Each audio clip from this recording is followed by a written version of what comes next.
자, 이제 시간이 되었습니다. 우리 다 같이 사도신경으로 우리의 신앙을 하나님 앞에 고백하도록 하겠습니다.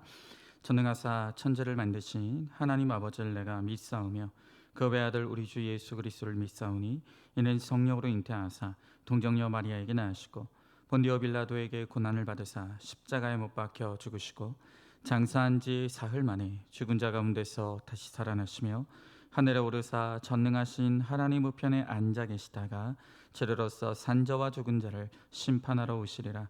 성령을 믿사오며 거룩한 공예와 성도가 서로 교통하는 것과 죄를 사하여 주시는 것과 몸이 다시 사는 것과 영원히 사는 것을 믿사옵나이다. 아멘. 이제 우리 함께 말씀 보도록 하겠습니다. 함께 본 하나님의 말씀은 내일 큐티 본문 말씀입니다. 열왕기하 5장 1절부터 14절의 말씀입니다. 내일 큐티 본문 말씀 열왕기하 5장 1절부터 14절 말씀인데요. 제가 1절부터 3절까지만 봉독하겠습니다. 아람 왕의 군대 장관 나아반은 그의 주인 앞에서 크고 존귀한 자니 이는 여호와께서 전에 그에게 아람을 구원하게 하셨습니다. 그는 큰 용사이나 나병 환자더라. 전에 아람 사람이 떼를 지어 나가서 이스라엘 땅에서 어린 소녀 하나를 사로잡음에 그가 나아만의 아내에게 수종들더니 그의 여주인에게 이르되 우리 주인이 사마리아에 계신 선지자 앞에 계셨으면 좋았겠나이다. 그가 그 나병을 고치리다 하는지라. 아멘. 오늘 말씀의 제목은 큐티 본문 말씀 제목대로 선지자가 있는 줄 알리이다 라는 제목으로 하나님의 말씀을 함께 나누도록 하겠습니다. 어제 이제 교회에서 퇴근하고 집으로 왔는데 우연히 모바일 뉴스를 통해서 속보로 뉴스 하나 뜬 것을 보게 되었습니다. 그것은 우리가 너무나 잘 아는 서울시장인 이 박원순 시장님이 실종됐다는 것입니다. 가족들이 이상한 유언 같은 말을 남기고 집을 나섰는데 연락이 되지 않는다라는 가족의 신고가 들어와서 경찰이 수색 중이라고 하는 뉴스였습니다. 설마 하는 마음으로 뉴스를 지켜보았습니다. 제가 잠이 들 때까지 아직 발견이 되지 않았다는 뉴스만 듣고 새벽에 눈을 떴는데 끝내 그는 자살한 채로 발견되었다는 뉴스를 접하게 되었습니다. 이번 일로 그의 지나온 삶의 행적을 다룬 기사를 보게 되었는데 그의 삶 자체가 그냥 이기고 이기는 그런 승리의 삶을 살아왔던 분이라는 것을 알게 되었습니다. 서울대에 입학해서 검사가 됐고 검사에서 인권 변호사로 또 시민운동가에서 서울시장이 되었습니다.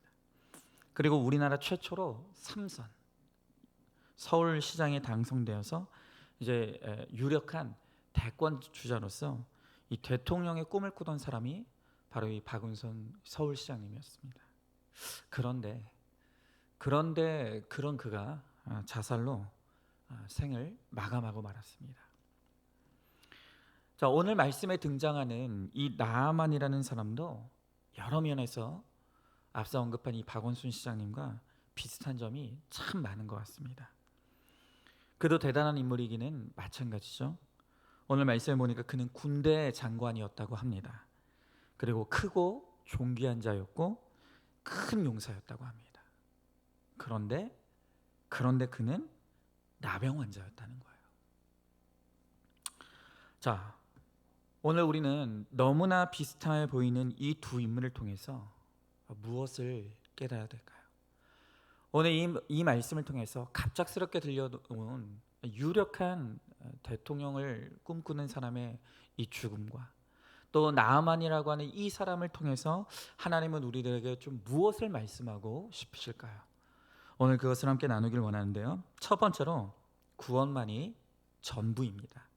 자, 다시 1절의 말씀에 보니까 아람 왕의 군대 장관 나아만은 그의 주인 앞에서 크고 존귀한 자니 이는 여호와께서 전에 그에게 아람을 구원하게 하셨습니다. 그는 큰 용사이나 나병 환자더라 그랬어요. 자, 아까도 말씀드렸던 것처럼 이 나아만은 입지전적인 대단한 인물이었습니다. 아람 나라의 군대 장관으로서 오늘 이 1절 말씀을 보니까 여호와께서 전에 그에게 아람을 구원하게 하셨다. 2절 말씀이죠. 아람을 구원하게 하셨다라고 말하고 있는 것을 보면 그는 이 전쟁에서 큰 승리를 구하고 큰 승리를 하고 나라를 구했던 이 전쟁 영웅이었던 것 같습니다. 그래서 그는 온 나라로부터 크고 존귀한 자로 여겨졌고 큰 용사라고 그렇게 칭송받던 사람이었다는 거예요.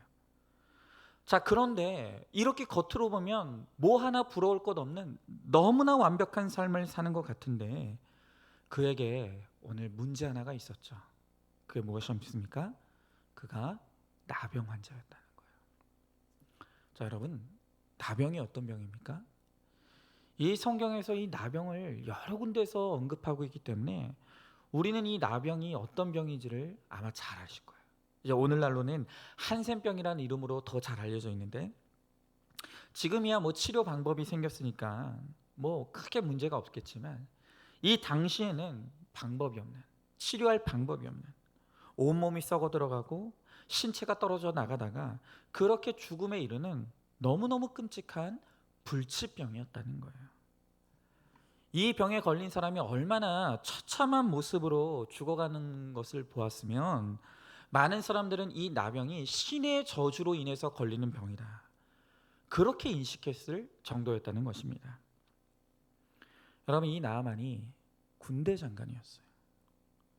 크고 존귀한 자였고 큰 용사로서 이 나라의 백성들에게 크게 인기를 얻는 사람이었다는 거예요. 어쩌면 이 사람도 왕의 꿈을 꾸지는 않았을까요?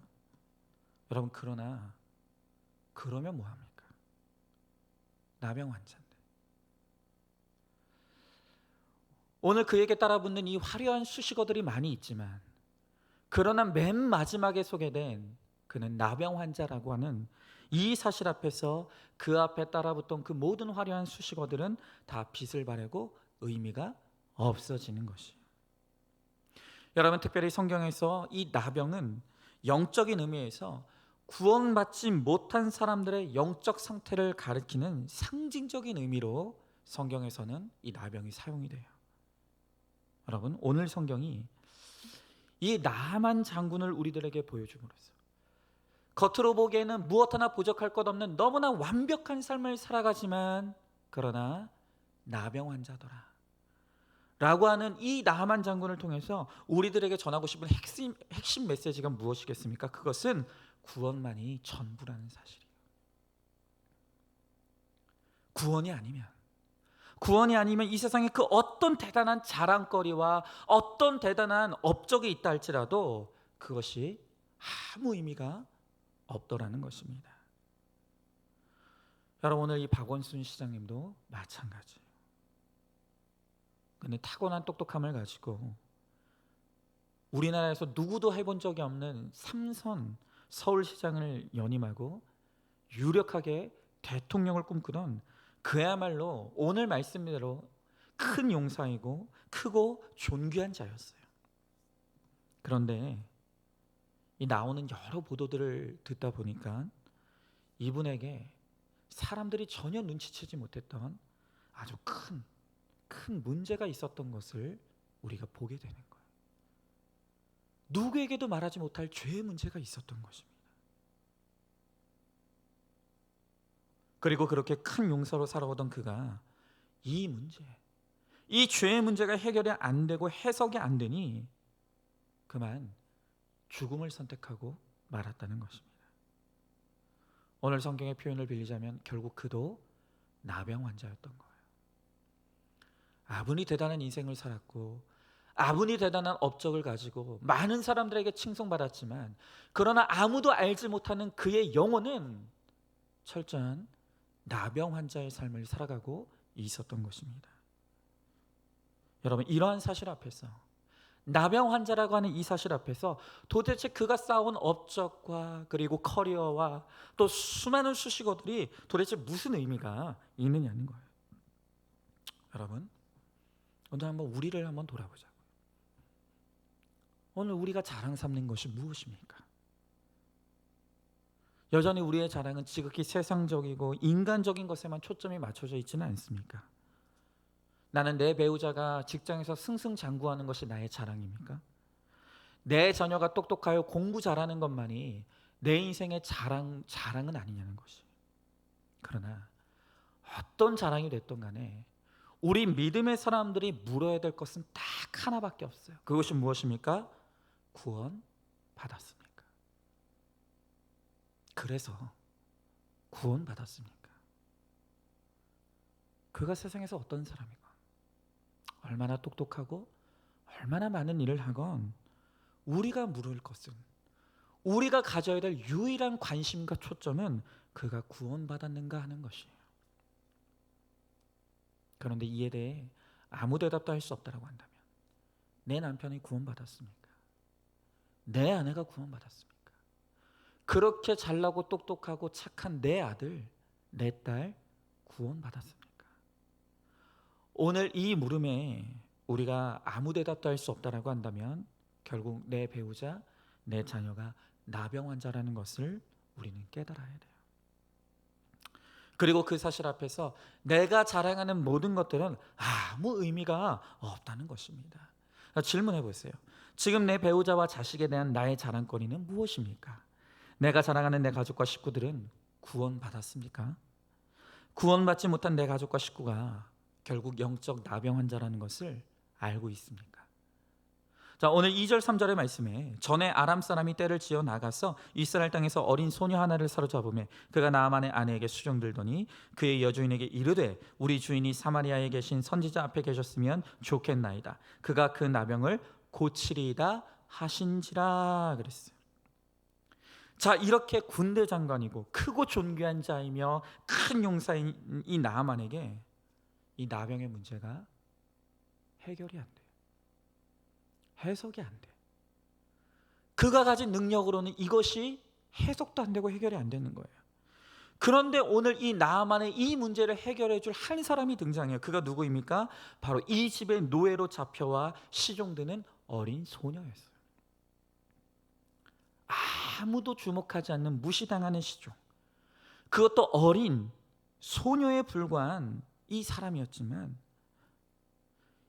크고 대단한 큰 용사인 군대 장관이었던 나만도 해결하지 못하는 이 나병의 문제 해결 방법을 오늘 이 소녀가 들려주는 거예요. 여러분, 오늘 이 소녀가 주인에게 선지자에 대해서 이야기하는 것이 결코 쉬운 게 아니에요. 지금 이 소녀는 목숨 걸고 이 이야기를 하고 있는 거예요. 왜 그렇습니까? 여러분, 만약에 이렇게 주인에게 이 선지자에 대해서 소개했어요. 그리고 어렵게 그 선지자에게 가서 오늘 그대로 했는데 만약에 이 병이 고쳐지지 않으면 어떻게 될 것입니까? 그런데 오늘 여기 나오는 이 시종은 어린 소녀에 불과했지만 그 안에는 누구보다도 큰 믿음이 있었어요. 그는 이 주인의 이 병이 하나님을 만나야지만 고쳐질 수 있다는 것, 그리고 이것이 이 나아만이 구원을 얻기 위해 하나님이 허락하신 축복의 통로라는 것을 이 작은 소녀는 알고 있었어요. 그것을 확신했기 때문에 오늘 담대하게 주인을 향해서 그것을 외치더라는 것입니다. 여러분, 바로 이 소녀야말로 세상에서는 보잘것없고 아무도 주목하지 않는 사람이지만 그러나 하나님 나라에서는 이 소녀야말로 크고 존귀한 자이고 큰 용사인 것.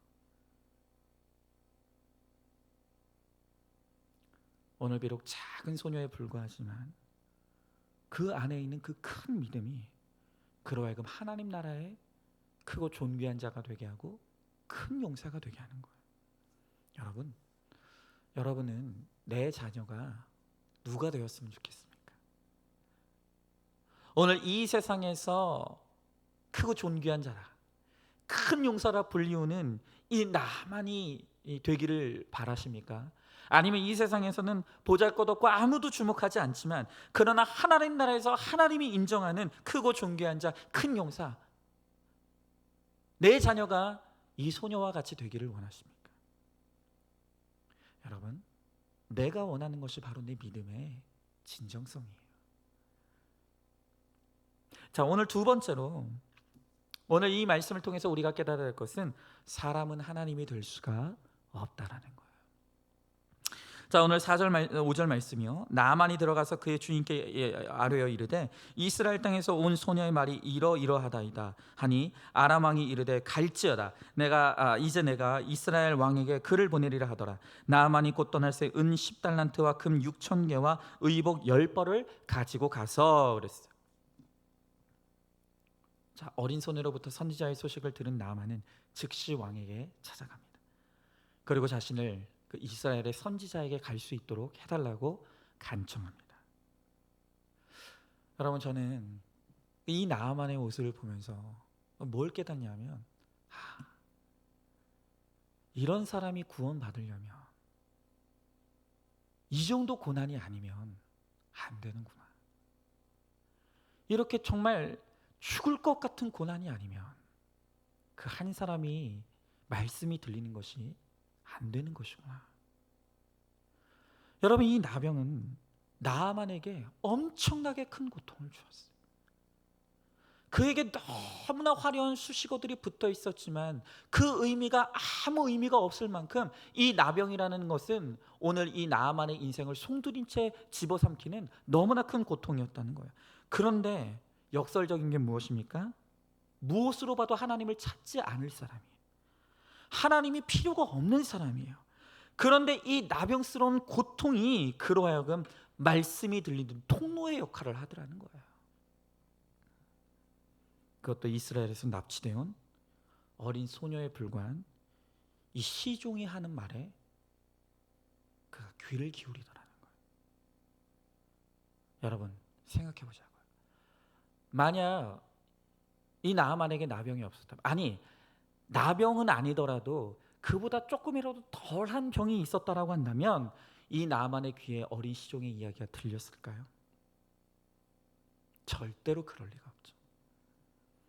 그런데 나병이라고 하는 도저히 고칠 방법이 없는 이 질병이 찾아오니 그 질병이 그로 하여금 곤고하게 만드는 거예요. 그를 겸손할 수밖에 없도록 만드는 것이.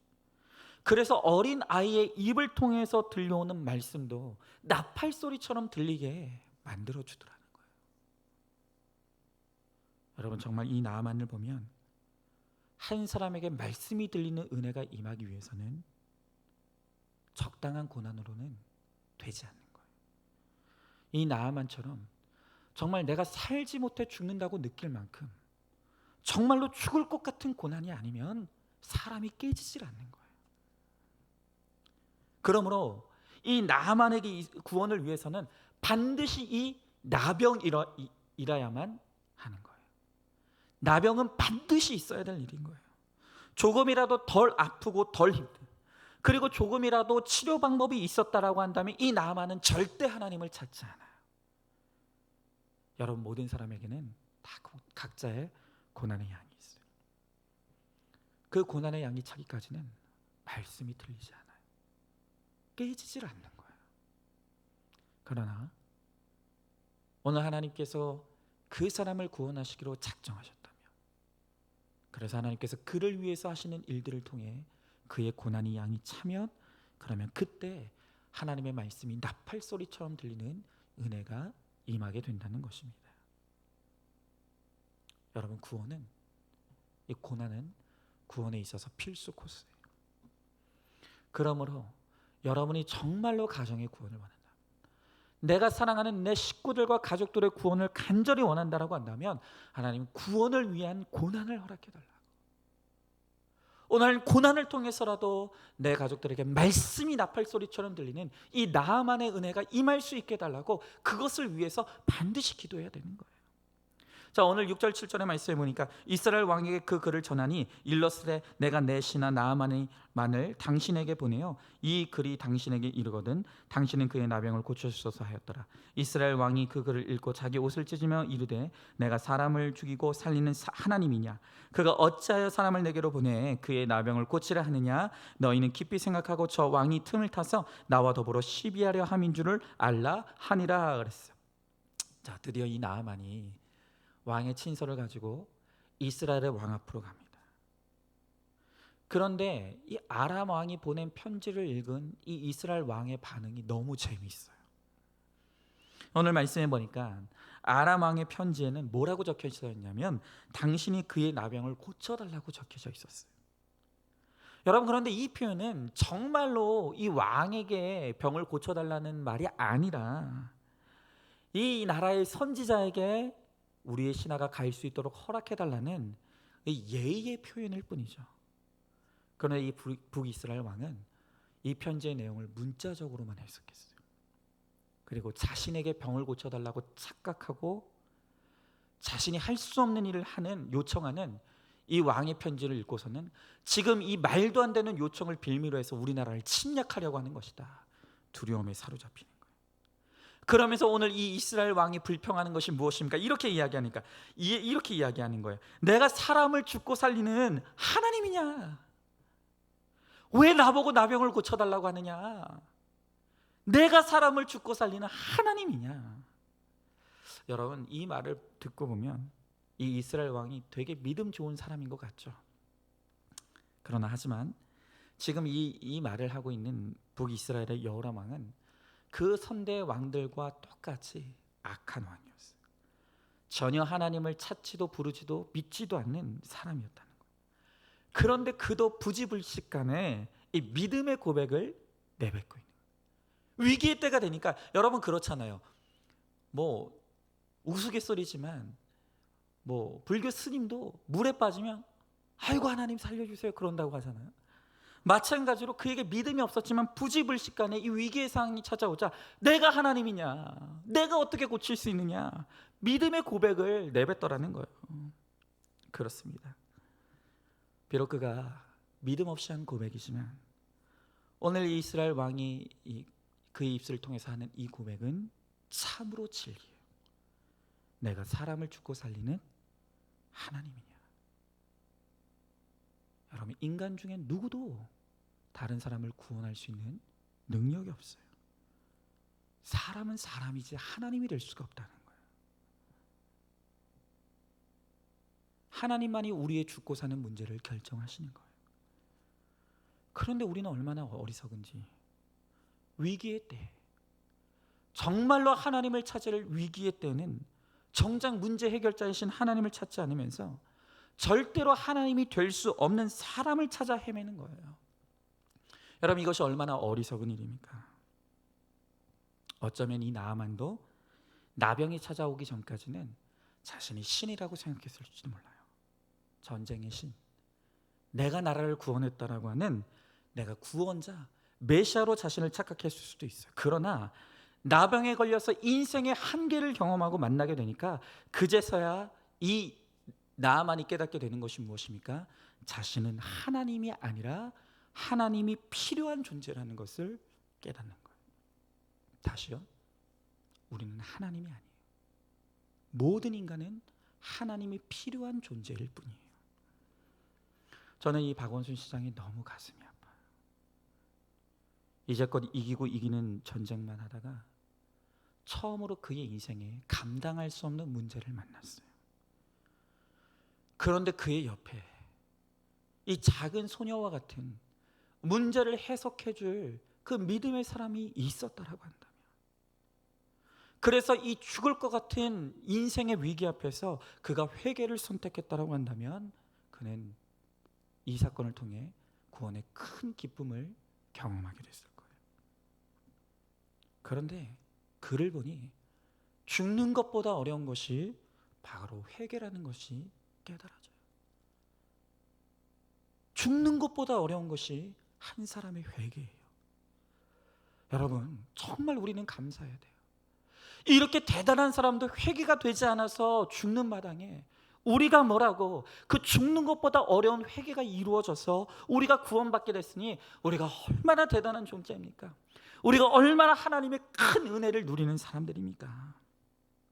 여러분, 우리 인간은 어떤 대단한 존재가 되었든 명확한 한계가 주어진 유한한 인생, 바로 우리 인생에 하나님이 허락하신 이 고난은 이러한 인간의 존재의 본질을 알라고 하나님께서 우리 주시는 사건인 거죠. 이렇게 절대 고난을 통과해 본 사람이 나 자신을 객관하게 돼요. 그리고 내 자신이 객관하게 될 때 그가 비로소 하나님을 진지하게 찾고 하나님을 만날 수가 있는 것입니다. 자, 오늘 8절의 말씀에 보니까 하나님의 사람 엘리사가 이스라엘 왕이 자기의 옷을 찢었다함을 듣고 왕에게 보내 이르되 왕이 어찌하여 옷을 찢었나이까? 그 사람을 내게로 오게 하소서. 그가 이스라엘 중에 선지자가 있는 줄 알리이다 하니라 그랬어요. 자, 오늘 이 엘리사가 이스라엘 왕이 옷을 찢었다함을 들었어요. 지금 이스라엘 왕은 이런 말도 안 되는 부탁을 통해서 이 아람 나라가 자신의 왕궁을 쳐들어올 줄로 생각하고 지금 끙끙 앓고 있는 거예요. 그래서 엘리사가 그에게 나아가서 왜 당신이 옷을 찢고 있느냐고. 이 말의 뜻은 무엇이냐면 왜 당신은 해결할 수 없는 문제를, 당신이 해결할 수 없는 문제를 끌어안고 있느냐는 거예요. 그것을 하나님께 가져오라는 거예요. 여러분, 지금 우리의 삶에 내 힘으로 할 수 없는 문제가 생겼습니까? 그거는 내 문제가 아니에요. 그 문제를 가지고 하나님을 찾고 하나님을 구하라는 그 하나님의 메시지. 그러므로 내가 내 힘으로 해결할 수 없는 문제가 생겼을 때 우리가 그때 해야 될 일은 옷을 찢고 우는 것이 아니라 그 문제를 가지고 하나님 앞으로 나가는, 그리고 내가 할 수 없다는 것을 인정하면서 오늘 겸손하게 하나님의 은혜를 구하는 것이에요. 그렇습니다. 고난 앞에서 내가 해야 될 일은 안 되는 내 남편, 내 자식을 하나님께 맡기고 나는 나의 구원을 이루고 나의 거룩을 이루면서 나의 사명을 잘 감당합니다. 그러면 하나님께서 나머지 모든 것들은 하나님이 알아서 해결해 주시는 것이에요. 자, 질문해 보시죠.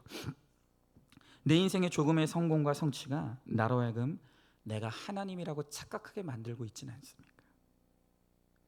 교만한 나를 깨트리시기 위해서 하나님께서 내게 허락하신 위기의 사건들은 어떤 것이 있었습니까? 위기의 때 슬퍼하는 것이 아니라 회개하는 것이 바로 문제 해결의 첩경인 것을 믿으십니까? 자, 이제 마지막 세 번째로 오늘 말씀을 통해서 완전한 자기 부인이 이루어져야 된다라고 말씀하시는 거예요. 자, 9절부터 12절의 말씀이에요. 나아만이 이에 말들과 병거를 거느리고 이르러 엘리사의 진문에 서니 엘리사가 사자를 그에게 보내 이르되 너는 가서 요단강에 몸을 7번 씻으라. 내 살이 회복되어 깨끗하리라 하는지라. 나아만이 노하여 물러가며 이르되 내 생각에는 내가 내게로 와서 서서 그의 하나님 여호와의 이름을 부르고 그의 손을 그 부위 위에 흔들어 나병을 고칠까 하였도다. 다메섹 강 아바나와 아르발은 이스라엘 모든 강물보다 낫지 아니하나 내가 거기서 몸을 씻으면 깨끗하게 되지 아니하랴 하고 몸을 돌려 분노하여 떠나니 그랬어요. 자, 이제 나아만은 드디어 내 병이 고쳐지리라는 부푼 꿈을 안고 엘리사의 진문 앞에 이르렀어요. 그런데 이 나아만은 엘리사가 나와서 무슨 대단한 기적을 일으킬 줄 알았는데, 그런데 엘리사가 나아만을 만나주시라는 거예요. 지금 문 앞으로도 안 나와요.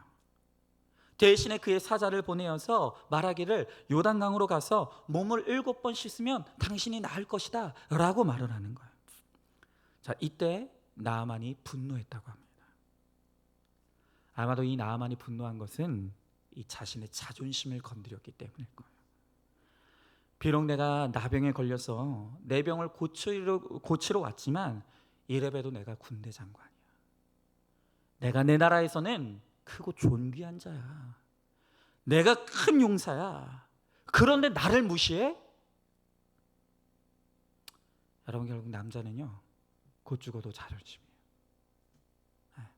자존심이 전부예요. 그 남자는요 자존심만 어떻게 잘 건드려주면 그냥 어떻게든 살아요. 여러분, 근데 왜 이렇게 엘리사가 나아만의 자존심을 짓밟고 있습니까? 어떻게 먼 길을 달려서 이 엘리사 한 사람만 보고 여기까지 왔는데 왜 만나주지도 않죠? 여러분, 지금 엘리사가 하는 이 모든 행동은 결국 이 나아만으로 하여금 당신이 정말 하나님의 은혜를 입기를 원한다면 당신의 교만을 철저히 깨트리고 부서뜨리라고 하는 자기 부인의 겸손함을 지금 요구하고 있는 거예요. 여러분, 하나님이 가장 싫어하는 것이 있다면 그것은 교만이에요. 하나님은 우리가 교만한 꼴을 보지 않으신다고요. 왜냐하면 교만의 본질은 내가 하나님이 되겠다는 반역의 마음이기 때문에. 그래서 교만과 은혜는 절대 같이 갈 수 없어요. 교만한 자에게는 하나님께서 절대로 은혜를 베푸시지 않습니다. 여러분, 하나님의 은혜를 잊기를 원하십니까? 그렇다면 내 교만이 완전히 깨어지는 자기 부인의 자리로 들어가야만 하는 것이에요. 여러분, 하나님은 오늘도 우리를 깨트리시기 위해서 우리의 교만을 산산조각을 내시고 가루가 되게 하셔서 완전히 없어지게 하기 위해서 여러 가지 방법들을 사용하셔요. 내가 도저히 순종할 수 없는 이 질서에 순종하는 것을 통해서 하나님이 지금 나의 교만을 다루고 계세요. 또 어떤 사람에게는 지금 나로 하여금 물질의 기근과 흉년을 통해서 나의 교만을 깨뜨려 가고 계세요. 또 어떤 분들은 건강을 통해서, 또 어떤 분들은 끊임없이 시험에 낙방하고 실패하는 것을 통해서 하나님께서 우리로 하여금 나의 교만을 완전히 파쇄시키시고 나를 겸손하게 낮추셔서 나의 나된 모든 것들을 완전히 없어지게 하는 자기 부인의 자리로 우리를 들어가게 하시는 거예요. 여러분, 오늘 이 나아만이 자기의 이 교만을 깨트리고 자기 부인을 이루는 이 테스트를 통과하지 못하는 한 그에게는 구원도 없고 병고침의 은혜도 없는 거예요. 여러분, 내가 100% 죄인이라고 하는 완전한 자기 부인의 자리에 내려간 사람은 더 이상 기분 나쁠 것도 없어요. 어떤 말을 들어도 올소이다가 되는 거예요. 여러분, 내가 죄인인데, 내가 하나님 앞에 100% 죄인인 것밖에 고백할 것이 없는, 자랑할 것이 없는 인생인데 누가 나에게 와서 어떤 말로 찌르든 그것이 뭐가 문제가 되겠냐. 그런데 왜 이렇게 우리의 삶에는 기분 나쁜 것이 많습니까? 왜 이렇게 옳고 그른 것이 많습니까? 여러분, 여전히 내가 교만한 거예요. 여전히 자기 부인이 되지 않는 거예요. 그래서 내 삶에 지금 하나님께서 자기 부인을 이루게 하시기 위해서 나를 깨트리는 이 훈련과 양육의 끝이 없는 거예요. 여러분, 이것을 깨달아야 되는 거예요. 오늘 하나님께서 우리들에게 우리보다 더 우리에게 은혜 베푸시길 원하세요. 우리를 풍성한 인생 되게 하시길 원하시는 거예요. 그런데 여전히 내가 교만이 깨지지 않니, 여전히 내가 자기 부인이 이루어지지 않으니 하나님이 은혜를 베푸실 수가 없다는 거예요. 오늘 13절의 말씀에 그의 종들이 나와서 말하되 이르되 내 아버지여, 선지자가 당신에게 큰 일을 행하라 말하였더라면 행하지 아니하였으리까? 하물며 당신에게 이르기를 씻어 깨끗하게 하라 함이니까 하니 그랬어요. 자, 여러분, 오늘 이 말씀 좀 잘 주목해 보세요. 이 처음에 나아만에게 선지자의 소식, 하나님의 말씀을 전했던 자가 누구죠? 어린 소녀였어요. 그런데 이번에도 자존심이 상했다고 분노하며 돌아가려고 하는 이를 깨우치는 사람들이 누굽니까? 나아만의 종들이에요. 여러분, 이렇듯 어느 시대나 말씀이 들리는 그 한 사람, 오늘 하나님의 은혜를 누리는 그 한 사람은 세상에서 잘나고 똑똑하고 유력한 사람들이 아니에요. 세상에서 종되며 내세울 것이 없고 자랑할 것이 없어서, 그래서 하나님밖에는 위로받을 곳이 없고 하나님 외에는 소망할 것이 없는 자들, 바로 그러한 자들이 오늘도 이 땅에 하나님의 종이 되어서 오늘 말씀이 들리는 은혜와 축복을 누리게 되는 거예요. 이것이 구원의 원리예요. 여러분, 그래서 팔복이야말로 우리는 진정한 복이라는 것을 우리 인정해야만 하는 것이에요. 여러분, 심령이 가난한 자가 복이 있다 그랬어요. 세상에서 누린 것이 많고 가진 것이 많은 사람은 말씀이 들리지 않아요. 여러분, 이미 이 땅이 천국인데 무슨 천국이 소망이 되겠습니까?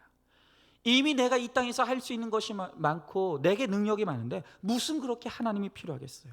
그러나 내가 이 땅에서 가난한 자가 되어서 누릴 것이 없고 할 수 있는 것이 없기에 그 하나님의 말씀에 반응하고 하늘의 소망을 가지고 살아갈 수가 있는 것이에요. 여러분, 오늘 제가 좀 제 이야기도 좀 하려고 해요. 제가 얼마 전에 이번 주에 집에 갔는데 퇴근하고 집에 갔는데 이 코로나 시국에도 무슨 공부한 게 없잖아요. 그런데 얼마 전에 학교에서 우리 첫째 아들 수행 평가를 했대요. 수행 평가가 뭔가 했더니 그냥 우리로 치면 시험이에요. 중간고사, 기말고사 시험을 쳤대요. 그런데 여러분 놀라운 소식이 있어요. 그게 뭐냐면 우리 첫째 아들이 그 수학 평가에서 반에서 수학을 1등 했습니다. 기분이 딱 나쁘시죠? 근데 제가 곧이어 기분 좋은 이야기를 해드릴게요. 제 아들이 반에서 1등을 했는데 근데 좀 의미가 다른 1등이에요. 어떻게 다릅니까? 뒤에서 1등이에요. 뒤에서 1등 했어요. 여러분 제가 그 소식을 듣고 제 아들이 수행평가에서 수학 반에서 꼴찌했다는 소식을 듣고 소름이 끼쳤어요. 왜냐하면 제가 초등학교 때부터 수학은 늘 꼴등이었거든요.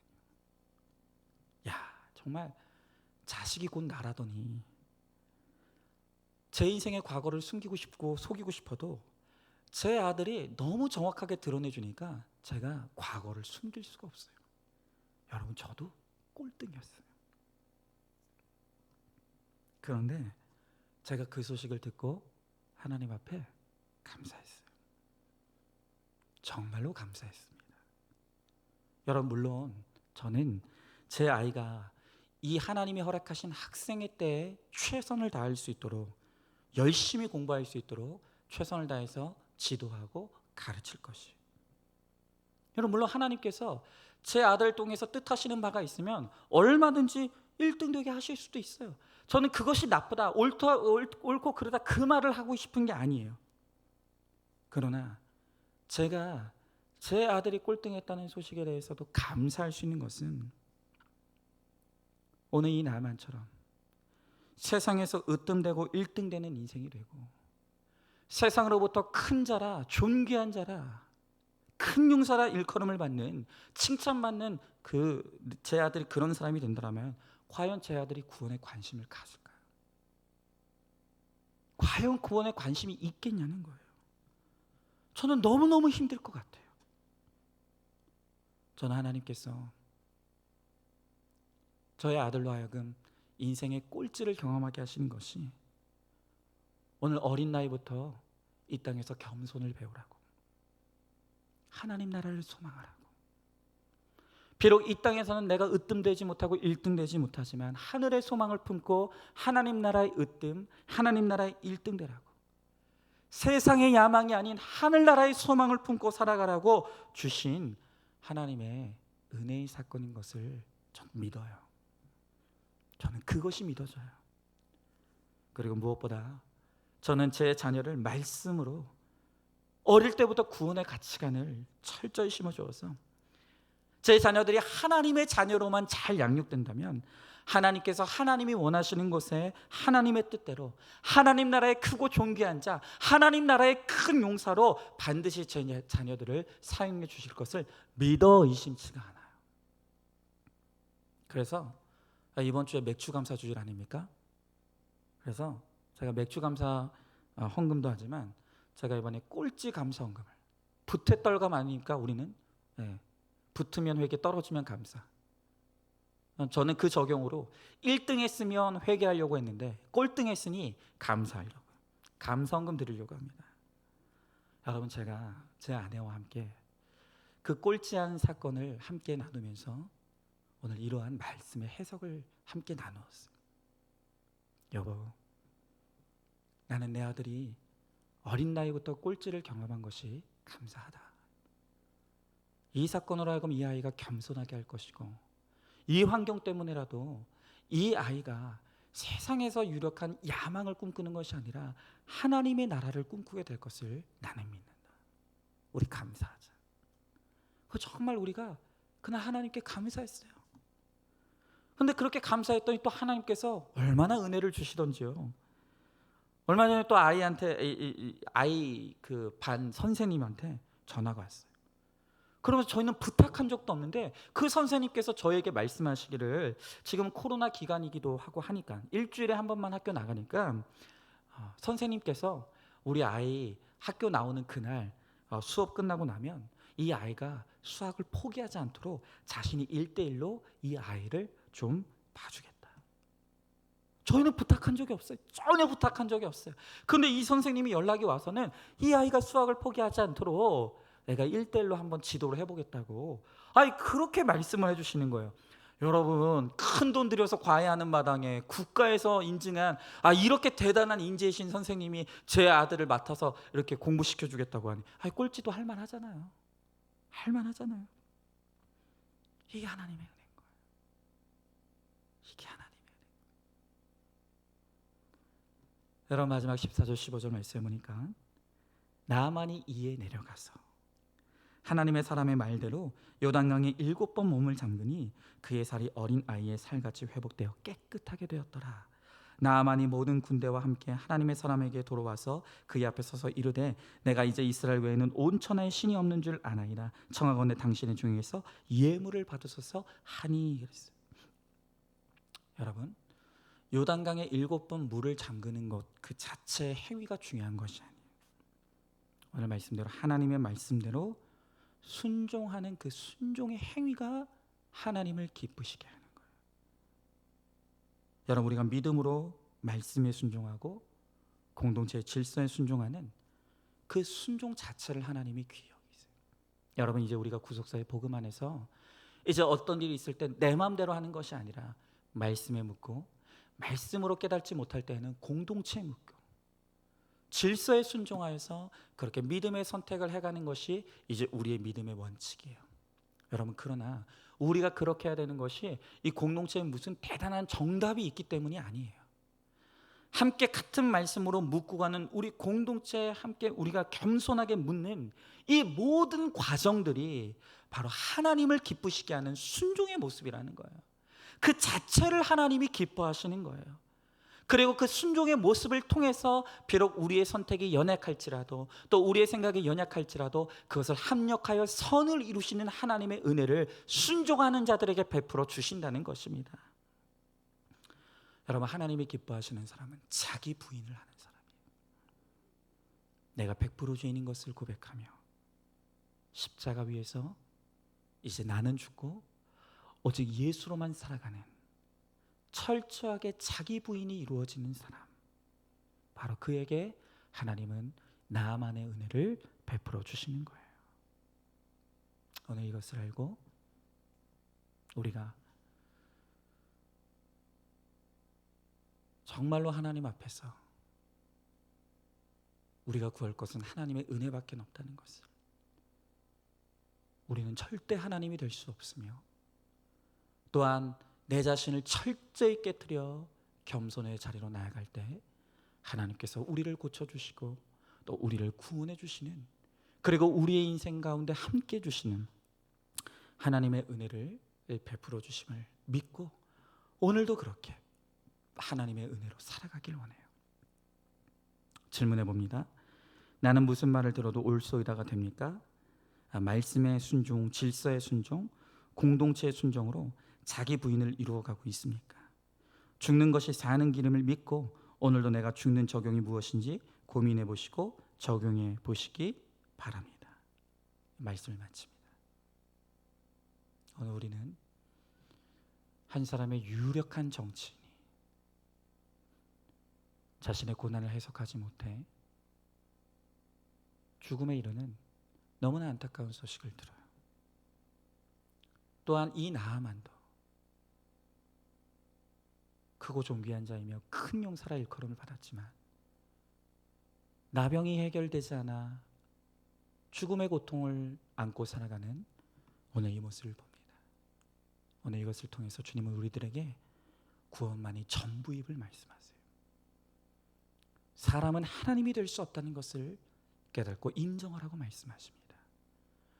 그리고 철저히 하나님 앞에 모든 교만을 내려놓고 자기 부인의 고백을 통해 하나님 앞에 나아갈 때 하나님께서 우리들에게 은혜를 베푸신다고 말씀하십니다. 오늘 이렇게 낮아져 완전히 죽어짐으로 하나님의 은혜를 누리게 되는 저와 여러분 우리 모두가 될 수 있기를 주님의 이름으로 축원합니다. 기도하겠습니다. 하나님 감사합니다. 어제 또 한 사람의 칭찬받고 인정받던 크고 좋은 귀한 자, 큰 용사였던 한 사람의 죽음의 소식을 들었습니다. 그에게 회개의 복음이 있었다면, 그리고 이 고난이 해석되어 회개할 수만 있었다면 이것이 그에게 구원의 큰 축복의 사건이 되었을 텐데, 그는 끝내 고난이 해석되지 않아 결국 죽음에 이르는 것을 봅니다. 주님,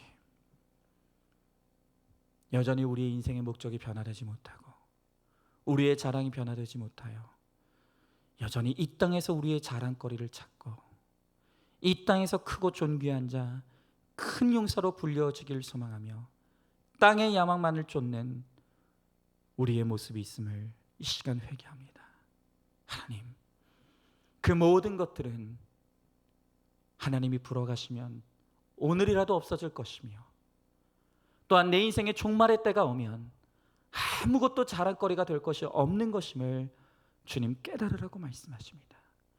결국 우리들에게 유일하게 영원히 남는 것은 우리의 구원의 여부이며, 또한 정말로 우리가 하나님이 될 수 없다는 것을 철저하게 인정하며 나를 깨트리는 자기 부인이 이루어질 때에만 하나님이 베푸시는 구원의 은혜와 치료하심의 은총을 힘입게 되리라고 말씀하십니다. 하나님, 이제 인생의 목적이 행복이 아닌 거룩과 구원인 것을 알게 하시고 깨닫게 하셨사오니 이 길에서 벗어나지 않게 하시고 이 길에서 떠나지 않게 하시고 실족하여 넘어지지 않게 하시고, 하나님, 이 믿음의 길을 잘 걸어가므로 마침내 주님께서 주시는 그 구원의 큰 승리, 최후의 승리를 누리는 우리 모두가 될 수 있도록 주님께서 함께하여 주시옵소서. 오늘 이 말씀을 듣는 사랑하는 모든 성도들 가운데 하나님께서 하나님 나라의 크고 존귀한 자, 큰 용사 되게 하시는 은혜를 베풀어 주실 줄 믿사오며 사랑이 많으신 우리 예수님 이름 받들어 기도드리옵나이다. 아멘. 지금은 우리 주 예수 그리스도의 은혜와 하나님의 사랑과 성령의 교통하심,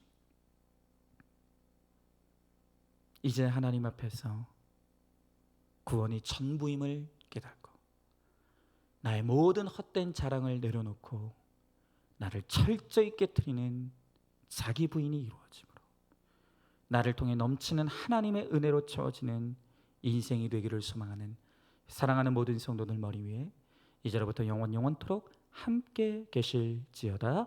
아멘.